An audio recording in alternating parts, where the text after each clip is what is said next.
You're 19, East LA. No dad. Mom works nights at a packaging plant and comes home smelling like cardboard and exhaustion. You're not in a gang. You're not in anything. You work part-time at a tire shop on Whittier Boulevard, making $9 an hour changing rims for guys who don't look at you. One Tuesday afternoon, 4 Harleys pull into the lot. Mongols, full-patch chrome and leather, and that Genghis Khan logo staring at the world like it owes them money. They need tires on 2 bikes. You do the work fast and clean, and you don't overcharge. One of them, a stocky guy with neck tattoos, watches you work. When you're done, he nods and tells you to come by the clubhouse on Friday. You say you'll think about it. You show up Friday at 7:00 p.m. shop. Nobody cares that you're there. You stand in the corner of a smoky room full of men twice your size, drinking a beer nobody offered you. You come back the next Friday and the next. For 2 months, you're a ghost with a heartbeat. You wash bikes without being asked. You haul trash. You hold doors. Then one night, a full patch member tosses a prospect cut at your chest. No top rocker, no bottom rocker, just the. The hazing starts immediately. Guard duty through freezing nights, while the party thumps behind the walls. Suicide errands at 3:00 a.m. A senior member puts a cigarette out on your forearm at a barbecue to see what you do. You don't flinch. Most prospects have a sponsor, a mentor who vouches for them and shows them the ropes. You don't. Nobody steps up. Nobody takes you under their wing. You figure it out alone, watching, listening, learning the hierarchy by studying which men the room goes quiet for and which ones get talked over. That's what separates you from every other prospect who passes through. They're looking for a father. You stopped looking for one a long time ago. After 13 months of eating dirt, the night comes. Church members only. The chapter president holds your full patch in front of the room. Top rocker, bottom rocker. Genghis Khan in the center. He stitches it onto your back, and the room explodes. Brothers hugging you, pouring whiskey down your throat, calling you family. You feel the warmth in your chest, and you let yourself believe it. That night is the best night of your life. Fresh patch means bottom of the food chain. Collections, bar security, escort runs where you eat dust at the back of the formation for 200 mammaters. You do it without complaint because that leather on your back makes you somebody for the first time. Then a rival crew tests your block.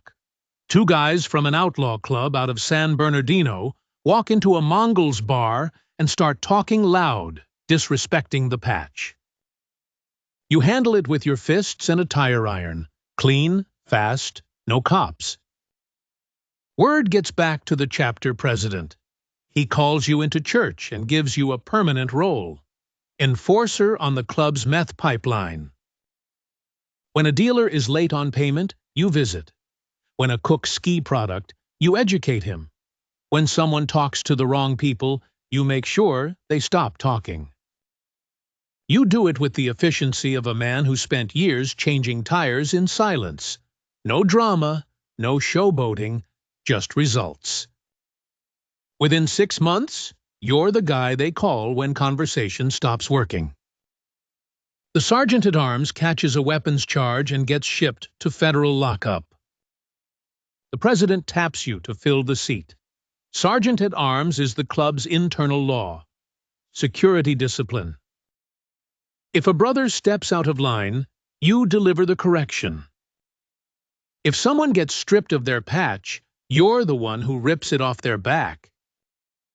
Members who used to drink with you now straighten up when you walk into a room. They check their words. They watch their tone. The power feels right in your hands, but it comes with a tax. You eat alone now. The jokes stop when you sit down. Brothers don't confide in you anymore, because you're the man who might have to punish them for what they say. You traded friendship for authority. The exchange rate is brutal. The war starts on a Saturday night. Hell's Angels. They've been pushing into Southern California for months, testing boundaries, and the tension finally cracks like a bone bent too far. A brother named Paco gets shot outside a bar in Pomona. 2 rounds in the chest, dead on the sidewalk before the bartender can call 911. The club doesn't file a police report. You plan the retaliation yourself. 3 bikes, 1 target. A known Angels hang out in Riverside. You hit it fast and clean and vanish before the first siren. But clean doesn't mean finished. The Angels respond the next week. Drive by on a Mongol's barbecue. Nobody dies, but a prospect's girlfriend takes shrapnel in the leg. Then a firebombing at a Mongol's friendly bar that burns it to the foundation. Then a pipe bomb wired to a brother's ignition that he only finds because his 4-year-old dropped a toy under the car and he bent down to grab it. You take a bullet that grazes your neck during a gas station ambush. 1 inch to the left, and your mom gets a phone call she never recovers from. You lose 4 brothers in 8 months. Men you ate with, rode with, bled with. Each funeral is quiet. No church service. Just bikes parked in a circle and a bottle passed around in silence until it's empty. The war doesn't end with a victory. It bleeds out slow through attrition and federal heat on both sides until nobody has enough soldiers left to keep swinging. Nobody wins. The survivors just stop losing. The chapter is gutted. Half the members are dead, locked up, or gone. The president promotes you to vice president. Your job shifts from muscle to money. Laundering cash through barber shops and auto detail shops. Managing the meth supply chain. Negotiating with Mexican suppliers who respect efficiency more than flags. The money flows and the chapter rebuilds. You buy your mom a house in a quiet neighborhood. You get a woman from Montebello who thinks the life is exciting until she realizes exciting means you vanish for days and come home with blood under your fingernails. The VP seat gives you a new view. You see how the president makes decisions. You watch him sacrifice soldiers to protect profit margins. You see brothers treated like inventory, deployed and discarded based on what they produce. The Brotherhood is a balance sheet, and your middle management in a company that pays in cash and fires with bullets. You don't like the view, but you don't look away either, because the view is the only honest thing in this building. The president gets pinched. Not RICO, not a raid, a traffic stop. Routine. Except he's riding dirty with an unregistered weapon and a bag of product in his saddlebag. Stupid. Sloppy. The kind of mistake a prospect makes. Not a president. He's held without bail because the feds smell blood and stack charges while he sits in county. The chapter needs a leader. There's no dramatic coup, no gunshot in a smoke-filled room. They hold a vote at church on a Tuesday night. Every patched member at the table. Your name is the only one that comes up. You don't campaign for it. You don't politic. They vote you in because you're the only one left who can keep the lights on. You sit in the president's chair, and it doesn't feel like a throne. It feels like a desk in an office where the last manager got fired and left the books in shambles. You're the president now. You spend the first 3 months putting out fires the old boss left burning. Debts to suppliers, beefs with allied clubs he neglected. Members who went rogue while the leadership was vacant. You fix it all with the same tire shop discipline that got you here. No flash, no speeches, just showing up early and staying late. The chapter stabilizes, grows. You recruit a new generation of young guys from the same barrios you came from. Hungry kids who remind you of yourself at 19. You build the Mongols chapter into the most disciplined crew in the region. Money flows, territory expands. Under your leadership, the club runs tighter than it ever has. But you start to notice something. The new generation doesn't ride the way you ride. They don't respect the patch the way you respect it. To them, the club isn't a brotherhood. It's a brand, a shortcut to money and clout. They wear the cut for Instagram photos and use the club's name to flex on civilians. They don't know the bylaws. They don't care about church. They skip runs and send excuses by text. You try to enforce the old code, but they look at you like you're speaking a dead language. You built the machine, and the machine is already forgetting who built it.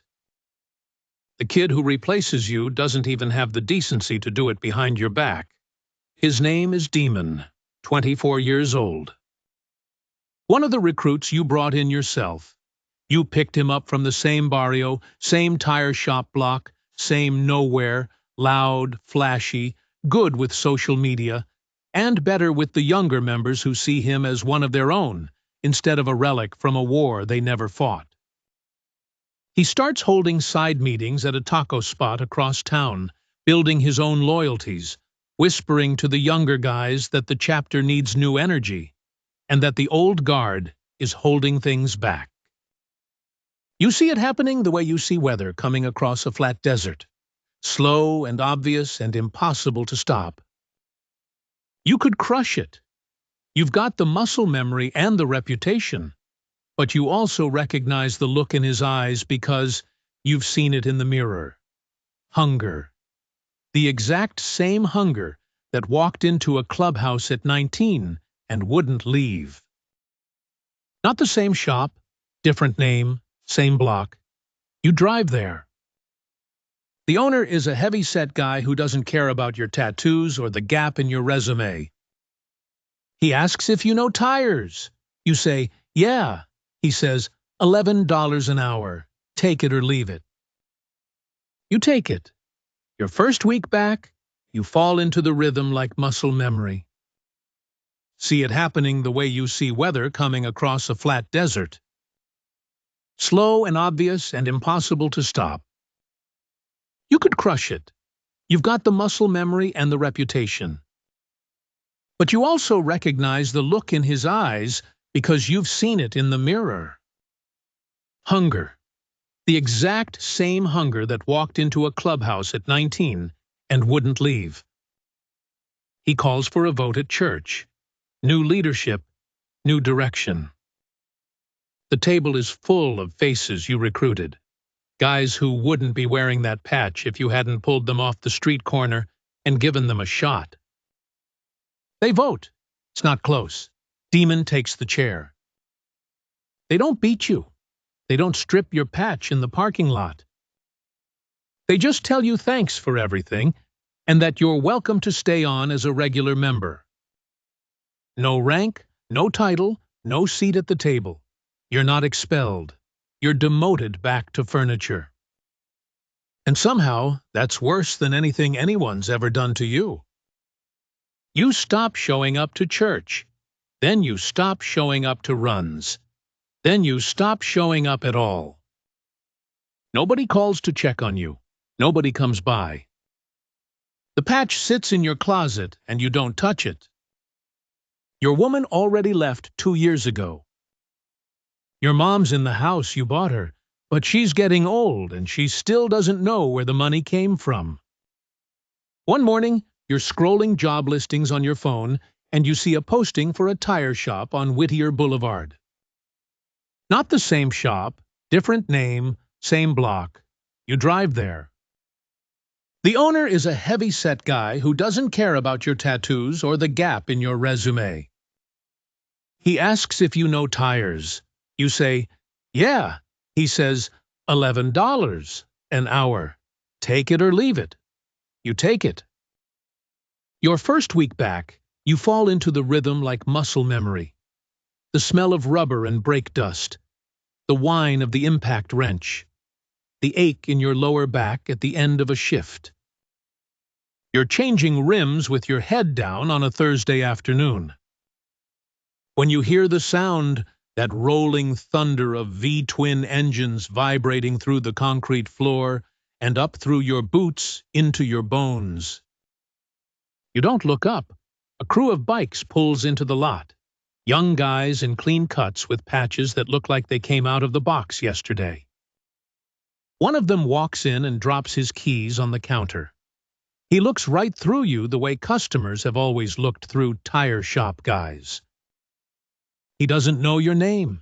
He doesn't know you built the chapter he's wearing on his back. He doesn't know you buried 4 brothers and took a bullet and sat in the chair that his president sits in now. To him, you're just the tire guy. And the thing that kills you, the thing that keeps you up at 2 a.m. staring at the ceiling, is that he's right. That's all you ever were. You just forgot for a while.